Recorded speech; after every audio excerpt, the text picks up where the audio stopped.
Je suis né en 1959, à Paris 11e. Une enfance en région parisienne.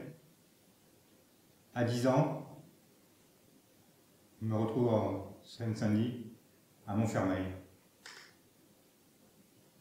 Plus précisément, rue des Moulins, une impasse, quartier pavillonnaire. Au bout de l'impasse, une ferme à gauche. En face, un petit bois. À droite, un moulin. Au bord d'un précipice, une ancienne carrière à ciel ouvert. C'est là que j'ai découvert l'aventure, la nature, la liberté. Avec quelques voisins, des enfants du voisinage, formaient une petite bande. Dans le bois, il y avait une ancienne cabane, avec un petit hangar à moitié en ruine, une vieille moto de l'armée et une épave. C'était un peu notre quartier général. Dans la carrière, c'est une ancienne carrière pour extraire la glaise qui alimentait une briqueterie qui était un peu plus loin. C'était comme une sorte de cirque,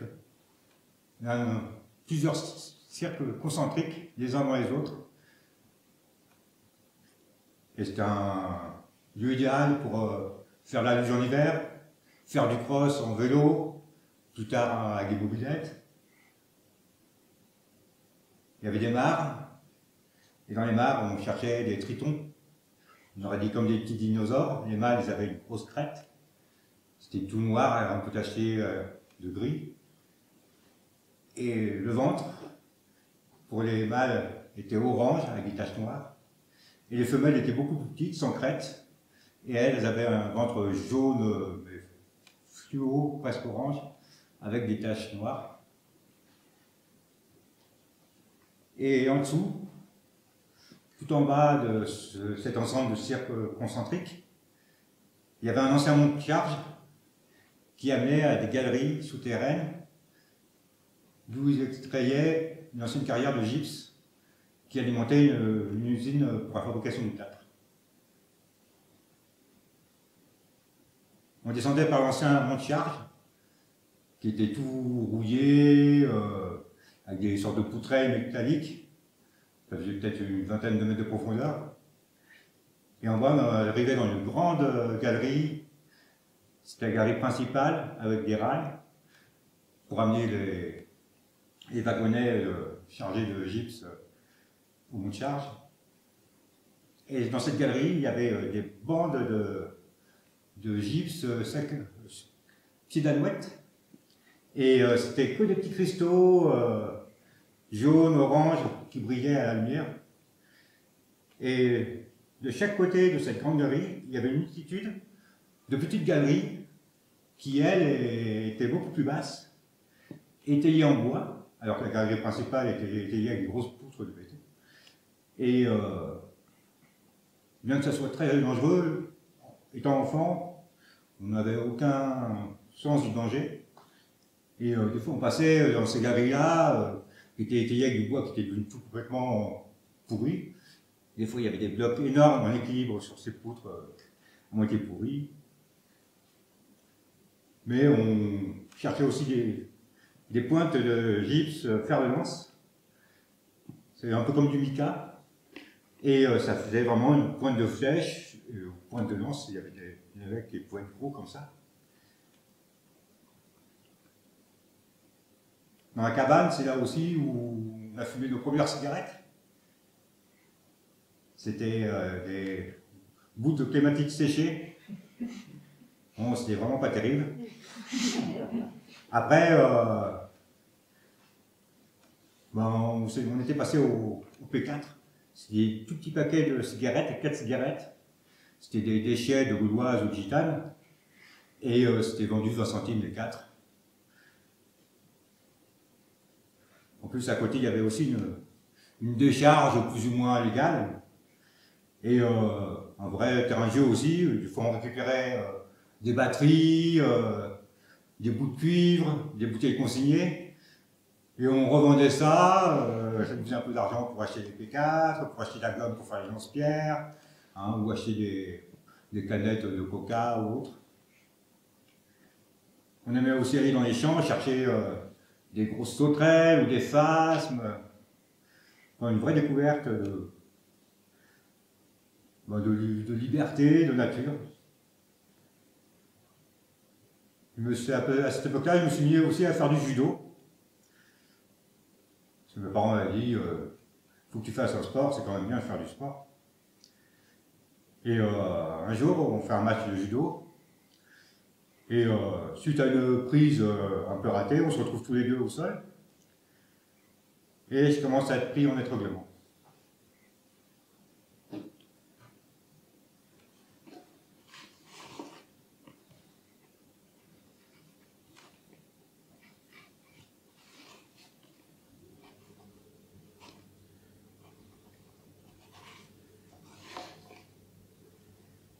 En 1980, retour aux racines.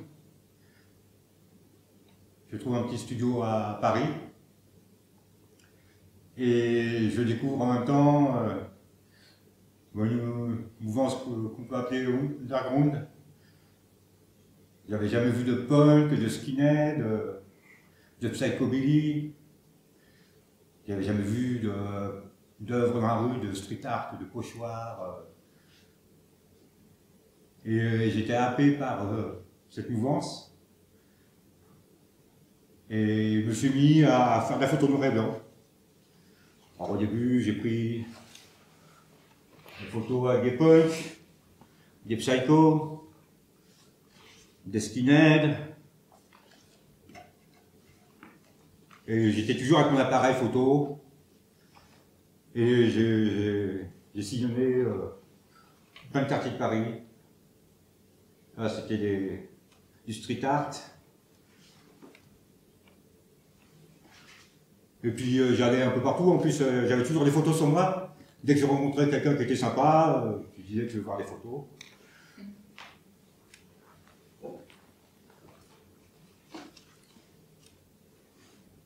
Et donc, ce fut aussi les découvertes des squats d'artistes où il y avait des soirées avec des concerts, des installations, des performances, plein de monde,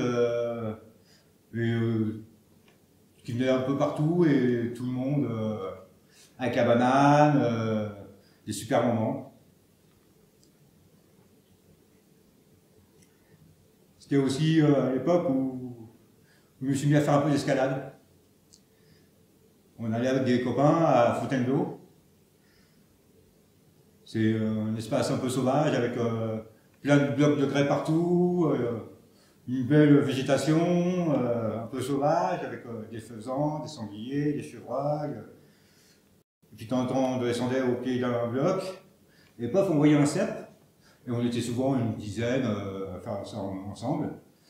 Et donc à la fin de la journée d'escalade, on allait dans les fougères, on se faisait un panier de cèpes ou deux, et on allait chez l'un ou chez l'autre, on se faisait une bonne bouffe, et puis on écoutait la musique, on faisait un coup, enfin c'était un super moment.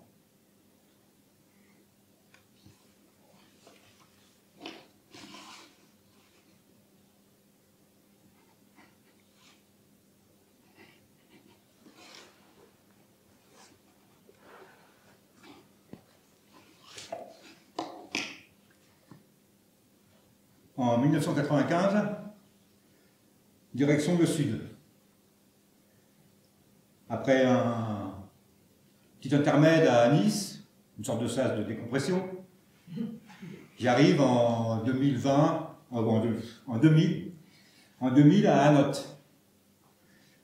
Et où je me sens un peu chez moi. Des grès, un peu une superbe végétation, des parois, des canyons, des cabanes abandonnées, des arbres sous roche, un véritable terrain d'aventure. Et des champignons partout, des cèpes, des girolles, des oronges, des chanterelles, des sanguins, tout sauf des morilles.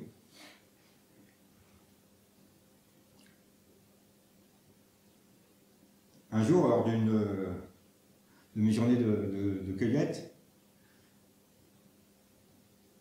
sur le sentier du retour vers la maison avant qu'il fasse nuit, sur un étroit chemin, je croise un bélier sauvage. Alors bon, pas énorme, mais bon, un peu imposant, avec des dreadlocks qui tombent au sol, et qui est en plein milieu, mais immobile. Moi, un peu pressé, j'arrive avec mon bâton et mon panier de cèpe. Il dit, allez, bouge de là, laisse-moi passer, et tout, je suis pressé. Mais avec un ton un peu péremptoire. Il m'a regardé, il a baissé la tête, il a commencé à gratter du savon au sol. Style, je vais te charger si tu m'embêtes. Je me suis dit, bon, j'ai mon panier de cèpe, je ne voudrais pas le renverser, je ne voudrais pas qu'il me rentre dedans non plus. Et donc, j'ai décidé d'y aller à la méthode, on employait la méthode douce, et je lui ai parlé doucement, je me suis avancé doucement, sans lever le bâton, et on a pu se croiser sans encombre. D'ailleurs, lors de promenades suivantes, je l'ai rencontré souvent parce que j'ai repéré un peu, il y avait un territoire assez grand, mais souvent je le revoyais. Même une fois, mon ami, je lui ai dit, tu veux voir le bélier sauvage? Et donc, elle est venue avec moi, et à un moment, on l'a rencontrée, elle l'a vu, elle grimpait dans l'arbre, parce que bon, il était un peu impressionnant. Par contre, ce qui était hallucinant, c'est quand on le voyait courir, on avait l'impression qu'il volait, parce que c'est dreadlock, il faisait ça, en courant. Lors d'une autre balade, c'était encore plus impressionnant, c'était au bas du Pérou. Et pareil, à un autre, vous avez plein de plateaux avec des barres rocheuses, et des fois, si on va au plateau supérieur, soit on grimpe, on escalade un petit peu, ou alors on trouve un petit canyon, ou un arbre qui nous aide, enfin, il y a plusieurs passages, il faut les trouver. Et il reste un coin que je ne connaissais pas trop, et je trouve un petit canyon qui monte légèrement, mais une sorte de boulet. Et je commence à grimper, et à un moment, sur le côté, je vois comme un puits naturel qui fait 1 mètre par 50 cm de large. Et toujours été curieux, je me penche. Ça faisait 3-4 mètres de profondeur, et au moment où je me penche, que je regarde, il y a un lynx qui apparaît. En dessous, il y avait une galerie. Il avance. Il sent ma présence. Moi, j'étais vraiment, pourtant, j'ai pas fait de bruit, mais j'étais comme ça. Et il me regarde. Super belle bête. Et puis il part tranquillement. Et bon, ce genre de choses, pour moi, c'est ce que j'appelle des cadeaux de la nature.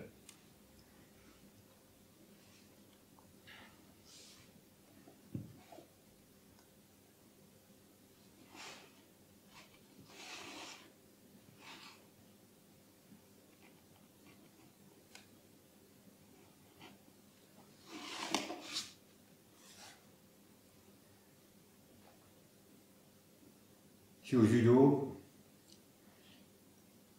j'essaie de me sortir l'étranglement. J'aime pas perdre. Donc, au judo, quand on est pris en étranglement ou en armlock, si on ne pas, on doit taper soit l'adversaire, soit le tapis pour signifier que, voilà, qu'on a perdu, que l'autre a gagné. Mais moi, je me dis, je vais m'en sortir. Et donc, j'essaie de m'en sortir, je résiste. Et je pars.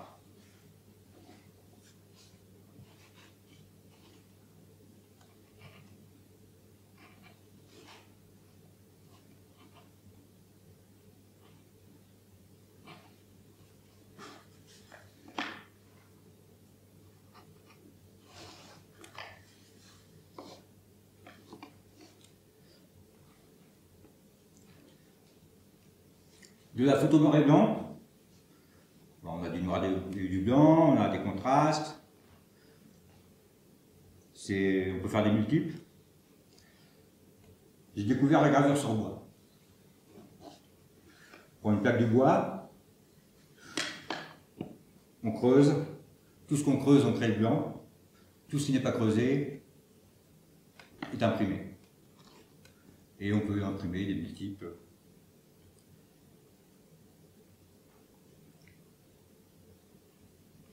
C'est devenu une passion.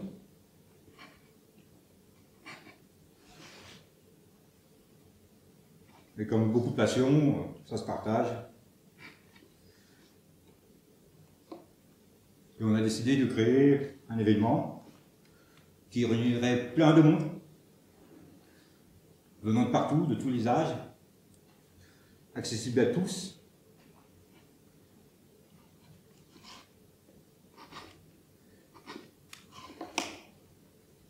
Et c'est devenu Xylophile, créé par la montagne des sauvages.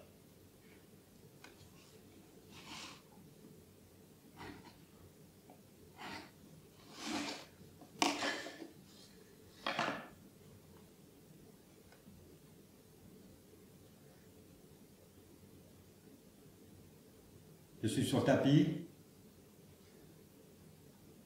Le prof m'a ramené. Tous les élèves sont un peu terrifiés. Et moi, j'ai jamais été aussi bien. J'étais dans un endroit où il faisait super beau. Il y avait des champs, des arbres, puis plein de gens, des adultes, des hommes, des femmes, des enfants. Et tout le monde avait le sourire. Et mais j'ai jamais quasiment été aussi bien. Et je ne comprenais pas pourquoi les autres avaient une tête comme ça. Et quelque part, une sorte de petit paradis, mon petit paradis. Et c'est quelque chose que j'avais oublié, qui m'est revenu il n'y a pas très très longtemps. Et quelque part, c'est comme si je me disais que, même dans cette inconscience, c'est comme si dans ma vie, j'avais essayé de retrouver cet état de sérénité et de bien-être. C'est des moments que j'ai retrouvés plus ou moins quand je rencontre un bélier sauvage ou un lynx, quand on organise un événement où il y a tout le monde qui a la banane, quand un sourire, un arbre, un rocher, un écureuil, enfin, ou au potager.